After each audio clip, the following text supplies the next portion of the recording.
Tingnan po yung mga idol, oh. Nang pagpunta natin dito, parang may nililibing na sila dito.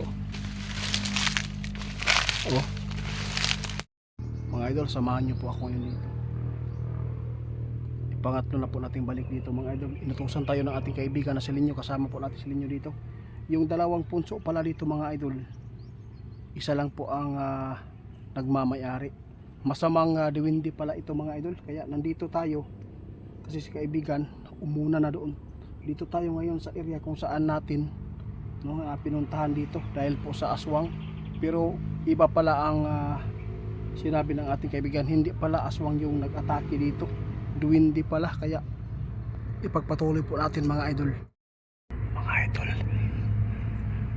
samahan nyo po ang ating pag-i-explore dito. Kasama natin si Linyo. Magmasid muna tayo kasi pinagmamasiran ni kaibigan. Masamang duwindi pala ito nakatira.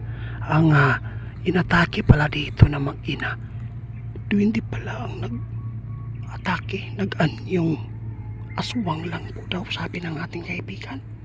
Kaya may dala tayong asin dito mga idol. Kung ano po ipag-utos ng ating kaibigan na sirain itong punso, sirain natin, baka may makuha tayo mga mutya. Abangan na po ninyo kung ano po ang kanyang utos. Sige kaibigan, sige. Nandito si Linyo mga idol. Asa na?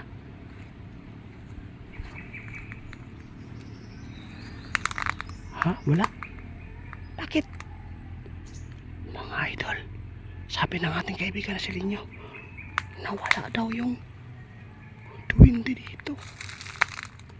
Grabe yung makapangyarihan siguro itong duwindi kaibigan. Malapit na tayo sa punso guys. Pati yung dalawang punso kaibigan, hindi mo na kita yung duwindi.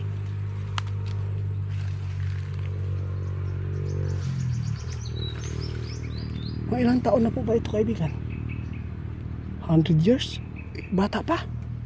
100 years pa lang mga idol. Bakit nalaman po ninyo? Kilala mo pala ito? Kasi kilala ng ating kaibigan na duwindi ninyo. Ito po yung masamang duwindi na pinaparusahan po ng kanilang hari. Wala na talaga. Baka naisahan ka kaibigan. Ito po yung ano guys. Grabe. Wala. Ganito din ang nasakupan natin noon mga idol. May tumatakbo kaibigan. Linyo, ba't may tumatakbo? Ito yung punso mga idol.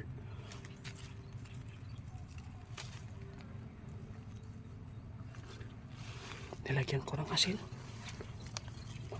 Umalis ka dyan kaibigan, baka tamaan ka. Silin nyo. Pinalis natin. Nandyan. Guys, nandyan daw. Doon sa kabila. Sinabuyan na natin yung asin dito. Sinabuyan na natin.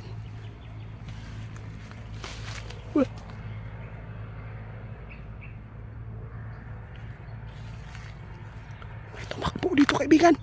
Tumakbo na nga.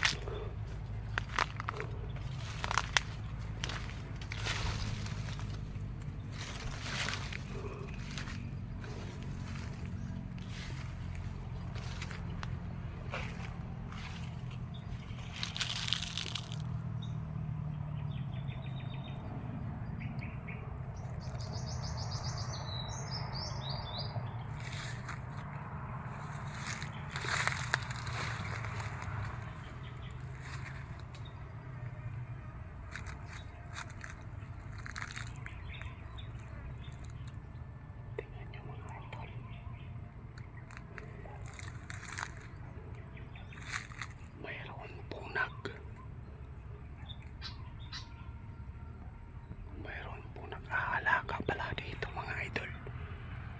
Bakit po? May naglalakad kaibigan. Linyo. Guys, mayroon palang mangkukulam dito Sabi ng ating kaibigan, mayroon po nag-aalaga para sa kanya. Tingnan po ninyo yung dahon mga idol doon sa may puno.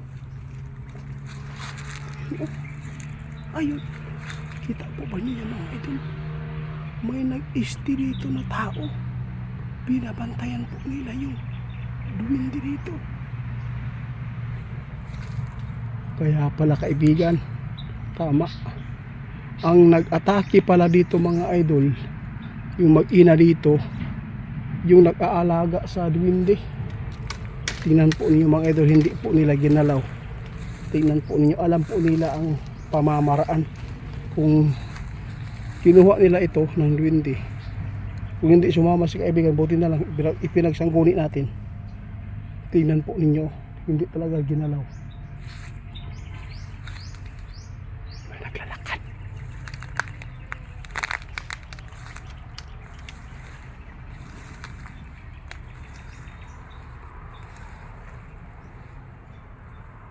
May naglalakad ba eh?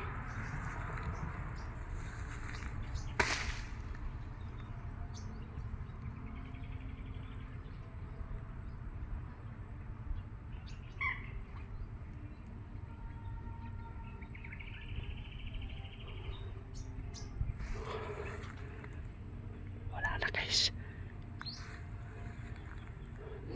munti ka na sila inyo masabuyan ng asin.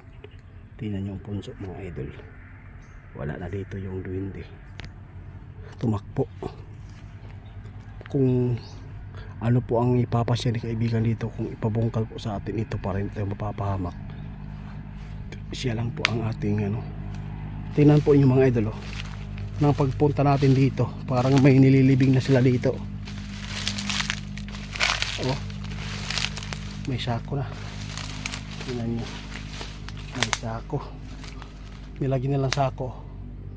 Pagkatapos ito, may nagbabantay pala dito. Kailangan natin mahanap yung may-ari dito nang nag-i-steal dito mga idol. Mangkukulam din pala ito, sabi ng ating kaibigan.